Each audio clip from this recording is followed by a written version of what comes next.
Good morning. This is the recommending committee for February 2nd, 2026. We are officially called to order, and I am assuming we are in compliance with the open meeting law. Yes, we are. Thank you very much. Our item number 3 is public comment. Comment during this portion of the agenda must be limited to matters on the agenda for action. If you wish to say anything, please step forward now. Hearing and seeing none, we'll close the public comment period. Moving on to item number 4 for possible action to approve the final minutes by reference of the January 20th, 2026 recommending committee meeting. I'll entertain a motion. Move to approve. There is a motion. Please vote. And post. Those minutes are approved. Moving on to item number 5.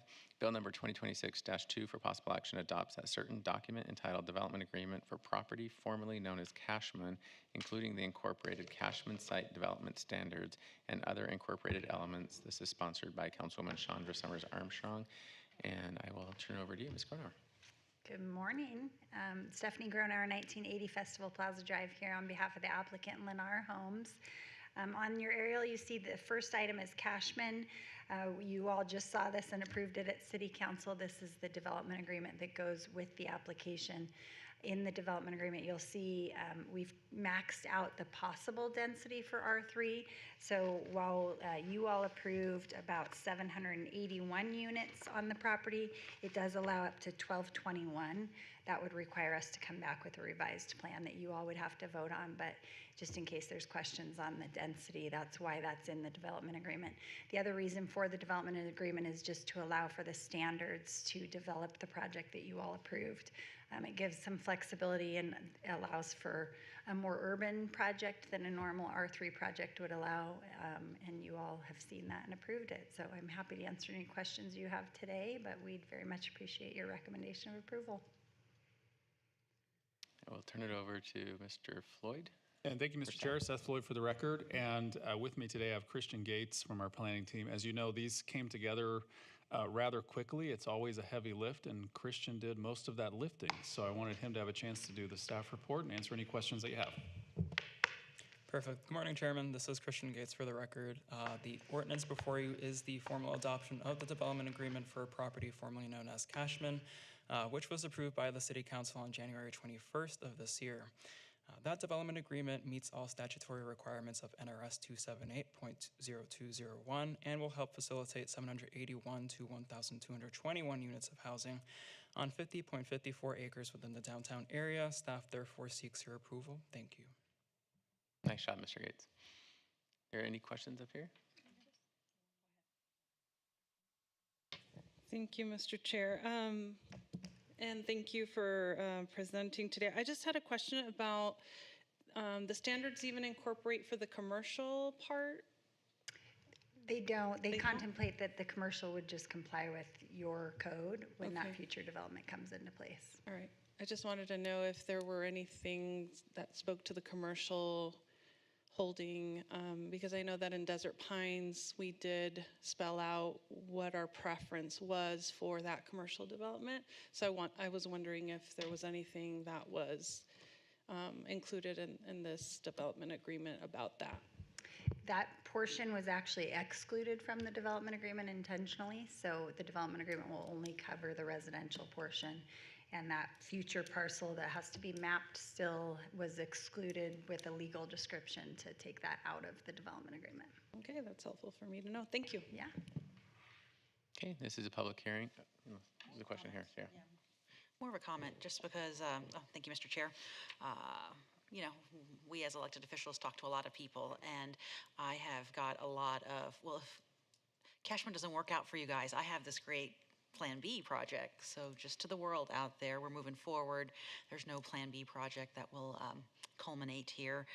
In addition to that, Christian, I don't think we've met before. Welcome to the deep end. It looks like you did a great job on this DA. And just for the viewers at home, can you tell us how many units there are and maybe a little bit of timeline? Maybe the timeline question is for Ms. Gronauer. Yes, Madam Chairwoman, through you, for the Cashman site, I believe the proposed development was specifically for 700, or not Cashman, 1,221 units. And for a general timeline per se, I believe I would just defer to the applicant just to kind of go over that a little bit more. Thank you. I do want to say thank you to Christian as well. I told Seth and Peter, I mentioned the team at the last hearing, but Christian did a lot of the work, and we really appreciate all of his efforts. He's right, the development agreement's 1221. The units we proposed and that you all approved were 781, so 781 units. The timeline is going to take a little while. Obviously, we have to do some demolition on the property, so I would anticipate within a year you'll see some dirt movement after it's demolished. That's an estimate. Thank you, Mr. Chair. Okay, and this is a public hearing for anybody who would like to comment. Hearing and seeing none, we'll close the public comment period, and I'll entertain a motion. I'll move to approve agenda item 5. There's a motion to approve. Please vote and post, and that item passes and will be heard at the February 4th, 2026 City Council meeting. Moving on to item number 6, Bill number 2026-3 for possible action adopts that certain document entitled Development Agreement for property formerly known as Grant Sawyer, including the incorporated Grant Sawyer site development standards and other incorporated elements, sponsored by Councilwoman Chandra Summers Armstrong. Ms. Gronauer, I'll turn it over to you. Thank you again. Stephanie Gronauer, 1980 Festival Plaza Drive, here on behalf of the applicant Lennar Homes. The property on your aerial is the former Grant Sawyer property. The seller of this property is the state of Nevada, so different than the last application that Lennar is under contract with to buy the land. You all just saw this application for 290 units on this property and approved it. And so the development agreement, similar to the last item, is simply to allow for flexibility with the R3 standards, to allow this to be a little bit more of an urban neighborhood in an R3 development. The development agreement does allow up to 780 units. So again, that's more than what we came through with and what we approved. If we were to shift or do some other plan, we would have to come back before you with that application. And that's not our intent. It's just simply to provide flexibility in the development agreement. Again, we very much appreciate your staff's hard work quickly on this item, and we'd ask for your approval today. Thank you very much. And Mr. Floyd, is it Mr. Gates again, or is it? I will be turning it over. I think we were just confirming a number here, but as soon as he's ready, I'll turn it over to Christian. Thank you so much. I'll go ahead and read in the report first. So again, good morning, Chairman. But similar to the bill before this, for the adjacent site, the ordinance before you is the formal adoption of the development agreement for a property formerly known as Grant Sawyer, which was approved by the City Council on January 21st of this year.